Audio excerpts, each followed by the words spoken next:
Hi, ich bin Henrik, ich bin 28 Jahre alt, ich komme aus Heiligenhafen und seit Anfang 20 habe ich ein Haarproblem und bin auch schon seit Jahren am Überlegen, 'ne Veränderung durchzuführen und jetzt habe ich mich dazu entschließen, nach einer guten Beratung hier die Haartransformation machen zu wollen. Seit Anfang 20 habe ich ja das Haarproblem und damals wurde ich schon recht häufig darauf angesprochen.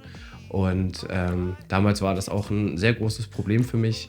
Mit der Zeit hat sich das ein bisschen gelegt, aber ich habe mir jetzt gesagt, ich möchte eine Veränderung durchführen und habe mich deswegen dafür entschlossen, jetzt heute hier zu sein.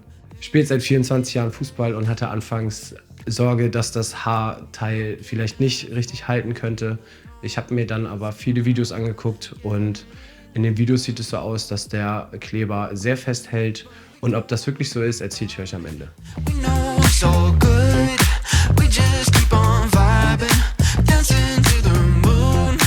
We don't worry about it. We know it's all fine. We just keep this party till we see the sun. Yeah, we don't worry about it. We don't worry about it. No, we don't worry. Why don't we get lost in the moment? Leave the world on hold, cause it's so rare. Take our time like we're on a slow burn. Throw our feelings out in the open air. I'm feeling like we could be a thing, right?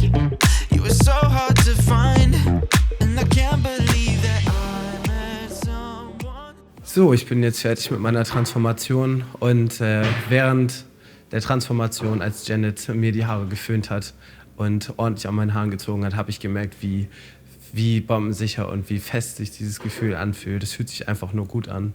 Ich bin jetzt richtig happy. Meine Familie, meine Freunde wissen schon Bescheid, meine Arbeitskollegen noch nicht.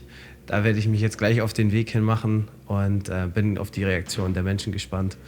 Ich hoffe, euch hat das Video gefallen. Schaltet gerne wieder ein und abonniert den Kanal. Macht's gut, bis zum nächsten Mal.